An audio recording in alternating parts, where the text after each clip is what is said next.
en principio, saber cómo es que nació esta historia, porque me parece fantástica realmente, y el hecho de que cada uno de nosotros podamos hacer nuestra propia historia para sacar a flote aquellas cosas que las tenemos dentro, que muchas veces ni siquiera nos damos cuenta cuánto nos pueden perjudicar, y que sin embargo a través del ejercicio que tú vas a plantear en este periodo, bueno, nos puede ayudar muchísimo a ser mejores personas. Eso es un mundo adelante. Claro, justamente hay muchas cosas que nos pasan que son difíciles de procesar en palabras, que son difíciles de elaborar, de contar. Yo siempre digo, todos tenemos algo que decir cuando vamos contando cómo te fue en el día, ¿no? Que vas contando, ay, hoy día estuve en el mercado y mira, ¿sabes qué? Me encontré con fulano y hoy pues fue bien divertido, estuvimos conversando.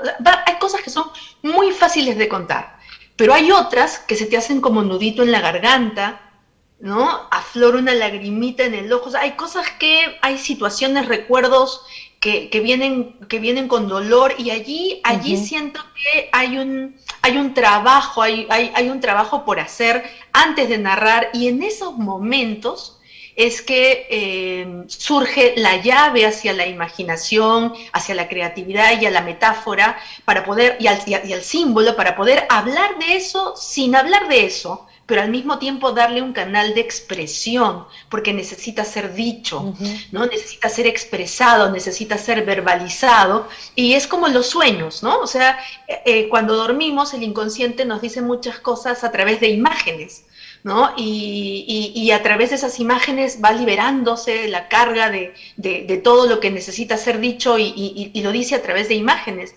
Y igual estas imágenes nos permiten procesar esos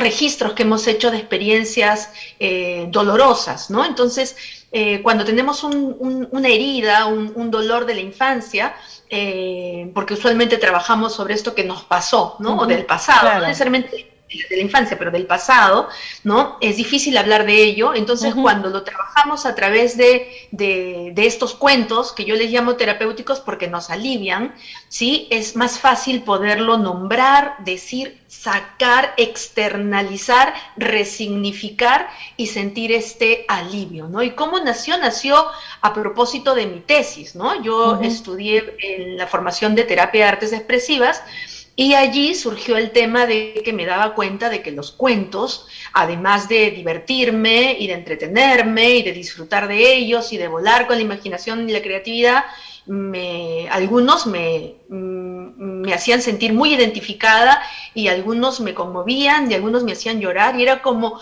¿qué pasa con estos cuentos en particular y mis emociones, ¿no? O sea, habían algunos que, y me daba cuenta de que esos cuentos en particular estaban muy relacionados con mi vida personal. Claro. Entonces surgió este tema de, ¿y Ujú. por qué no empezar a trabajar con esas anécdotas dolorosas y empezar a transformarlas en historias, resignificarlas, llenarlas de metáforas, de símbolos y poder hablar de ellas hasta resignificarlas? Porque finalmente no se trata solo de cambiar el final, o sea, no Claro. es algo tan facilista, no, Sí, porque no sí. solo somos cuerpo No, mental, no es la luz al no. final del túnel.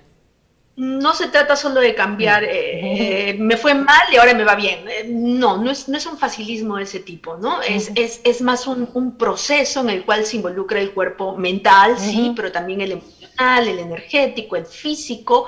Me gusta mucho trabajar con estos cuerpos, ¿no? Diferentes cuerpos dentro de nuestro cuerpo y hacer esta transformación, ¿no? De las Claro. experiencias dolorosas en experiencias de alivio. Ujú. Sí, en realidad eso es un tema bastante interesante con el sentido de que a veces a muchas personas nos cuesta expresar verbalmente, ¿no? Oralmente es algo muy complejo, mucha gente que va al psicólogo, al terapeuta y mismo así se queda con una información a medias, hay toda una identificación con el otro, al poner tú en lápiz y papel y leerte, porque te vas a leerte a través de tus propias palabras, les vas a dar significado de lo que ello representa. Esto es muy importante, ¿no? Es como una especie de terapia y quizás sirva para muchas otras personas en la identificación. Entonces, pero ¿cómo logramos que la persona se aboque, ¿no? Si verbalmente ya le es complejo escribir, claro que la escritura es mucho más íntima, más personal, para que exponga sus diversas situaciones de aquello que tú señalas, esas experiencias que me dejan un nudo en la garganta. Claro, lo que pasa es que, bueno, mi quehacer fundamentalmente es desde la comunicación, ¿no? Verbal y no verbal. Y a mí mi propuesta de experiencia con las personas adultas es el taller al reencuentro de mi narrador. Y este narrador es un narrador oral, porque el proceso de escritura ya es otro, ¿sí? Lo que yo planteo es una creación oral, porque la oralidad está más cerca de este día a día. Es más fácil hacer la creación de manera oral que escrita, ¿sí? Porque cuando ya empezamos a escribir, ya viene el tema de la puntuación, la gramática, entonces empiezo a entrar a otro camino que le quita esta naturalidad del cómo me lo cuento ahora, cómo lo digo, cómo lo expreso verbalmente, porque es justamente esta, no es tanto la reflexión mental, lectoescritura, el proceso mental, sino es más la expresión, y cuando trabajamos desde la oralidad, están los sentimientos muy involucrados, porque cuando yo narro lo que pasó y puedo trabajar con las diferentes voces de los personajes, voy trabajando emociones, y es la emoción, la emotion, o sea, es este mover emociones al narrar lo que genera estos cambios, porque estoy reviviendo la escena al narrarla, y como la mente no sabe si lo que estoy reviviendo es verdadero o falso, se la cree. O sea, el inconsciente no registra si lo que estoy viviendo es verdad o mentira. Por eso nos pasa que cuando vemos alguna película, sé que lo que estoy viendo no es real, pero estoy llorando, o sé que lo que estoy viendo es ficción, pero me estoy riendo, y no está ocurriendo en la vida real. Entonces jugamos con esta resignificación emocional también al crear oralmente. Igual lo pueden escribir, de hecho toda persona que hace el taller se va con su libro digital, ¿no? Porque también lo escribe, pero fundamentalmente el proceso va por narrar oralmente, por expresar, por decir, porque lo que pasó fue que en su momento no lo dijo, no lo expresó, no lo verbalizó, ¿no? Pero en palabras, porque usualmente en las vivencias no estamos mandándonos cartas, ¿no? Como antes, sino lo estamos en el día a día comunicándonos. Entonces, claro, justamente la idea es cómo, a través de mi expresión verbal, logro resignificar aquello que no dije, ¿no? Por ejemplo, un ejemplo que me encantó fue porque no solo tienen que ser casos súper dramáticos, que también los tengo, pero para compartir uno que no es tan dramático, pero sí tengo uno justamente de violencia, ¿no? Pero un poco tratando de mantener el anonimato. Uno fue de un niño que se quedó muy asustado por ver una persona ebria en la calle, por ejemplo, ¿no? Y era como qué miedo, o sea, se había quedado realmente fija en su mente esta imagen de este hombre que iba gritando y como que se iba a caer, y trabajamos eso desde un cuento, y fue muy curioso, ¿no? Cómo él mismo fue encontrando sus respuestas, porque la idea no es que le demos el remedio, ¿no? Sino que él encuentre. Claro. Y finalmente fue muy divertida la forma en que él terminó encontrando una ambulancia que se lo lleve, ¿no? Una ambulancia que se lo lleve para que lo atienda y lo curen, ¿no? Porque no necesitaba, o sea, porque la idea no era que venga la policía, que fue lo que yo pensé que iba a pasar. O sea, yo pensaba acá que venga la policía y se lo lleve por hacer escándalo en la calle. No, que venga una ambulancia para que lo curen. O sea, me encantó la solución que le dio el niño, ¿no? Claro, yo no le dije mi idea de la policía, ¿no? Pero inmediatamente dije, seguro vendrá, que le venga la policía y se lo lleve, ¿no? Por escandaloso. Pero no, que venga una ambulancia y que lo cure, ¿no? Me encantó, por ejemplo, ¿no? Y trabajamos este recuerdo que le había impactado, ¿no? Un niño de 6 años, ¿no? Que le había impactado de ver a esta persona en estado de ebriedad en la calle haciendo escándalos, ¿no? Y también ya otros casos más graves, porque le llaman, me gusta llamarlos, bueno, mi nombre es cuento terapéutico, pero en realidad son cuentos disimulados, cuentos camuflados, porque yo hablo de una cosa, pero estoy hablando de otra, ¿no? Entonces, por ejemplo, había una niña que decía que había un cuadro de un demonio que tenía en su cuarto y que el demonio en las noches escapaba, ¿no? Y la tocaba, ¿no? Y después terminó diciendo que en realidad no es el demonio, es mi hermano, ¿no? Pero eso es disimulado, y terminó expresando su situación de vulnerabilidad y de agresión a la que era expuesta, ¿no? Con este tema pero en realidad no es un demonio, es mi hermano, pero es un cuento disimulado, ¿no? O sea, pero había creado un cuento disimulado, pero no lo había podido expresar verbalmente desde un comienzo como era, sino que tuvo que utilizar esta metáfora para permitírselo expresar, Claro. y después poderlo soltar, ¿no?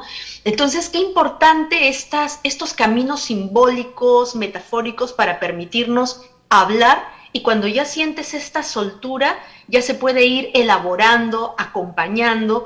Por eso a mí me parece importante no solamente la creación, sino el acompañamiento Claro. en este proceso de creación y narración, porque si no es como lo cuento, lo leo, pero Y ahí quedó.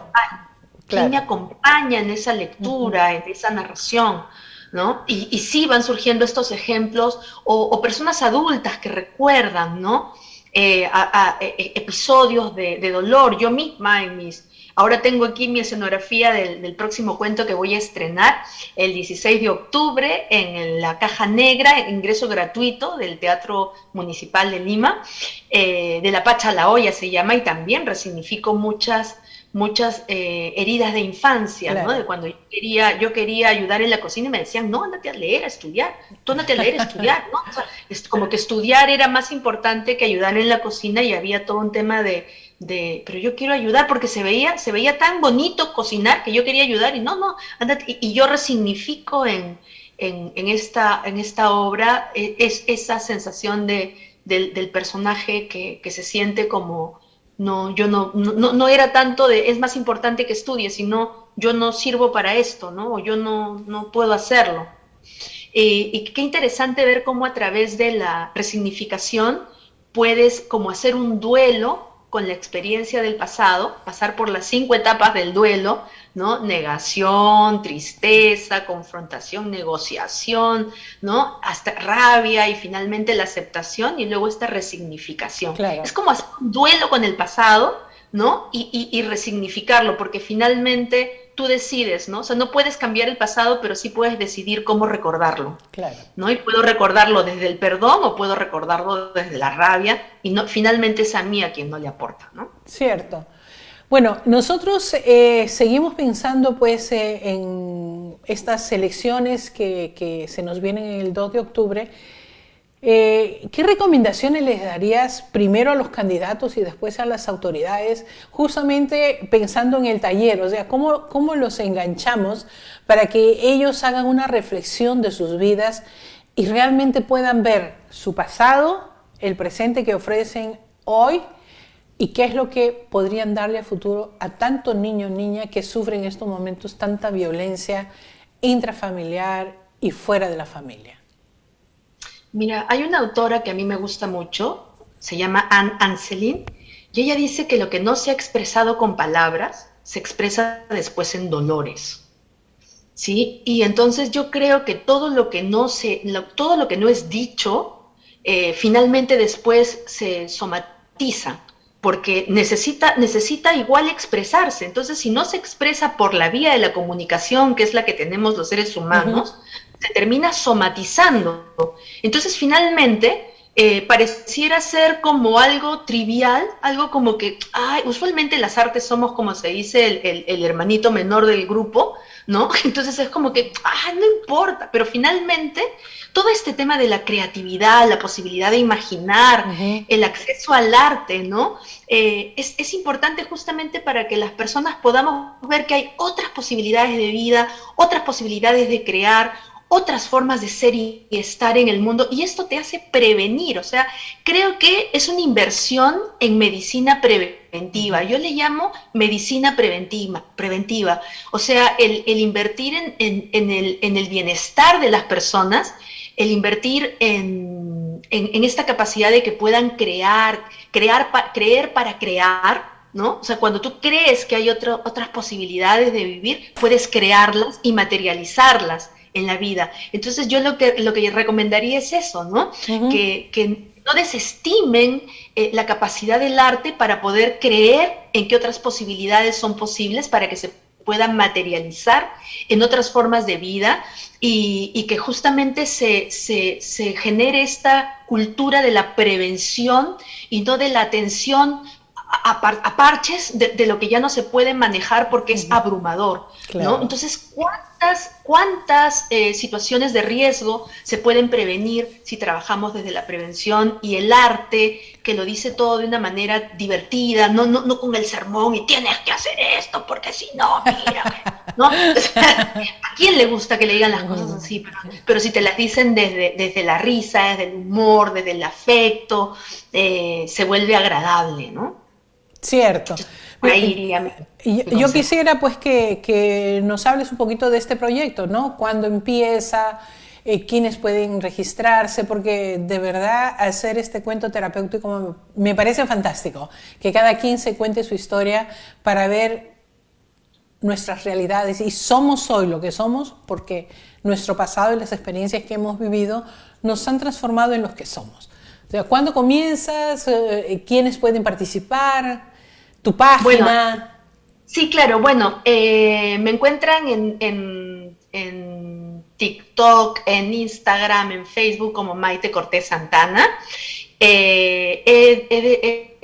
Programado los talleres al reencuentro de mi narrador durante el mes de septiembre. Justamente iniciamos esta semana. Para los que se inscriban hoy, justamente hasta hoy, tienen 2 por 1, es presencial.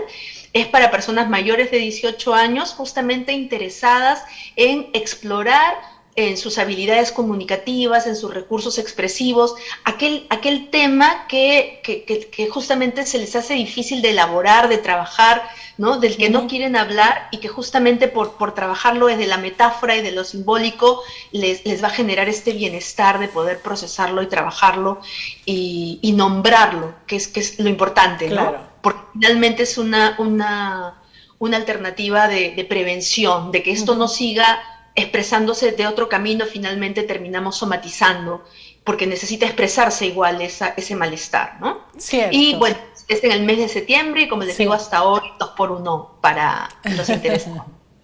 Perfecto, muchísimas gracias por haber estado con nosotros, Maite.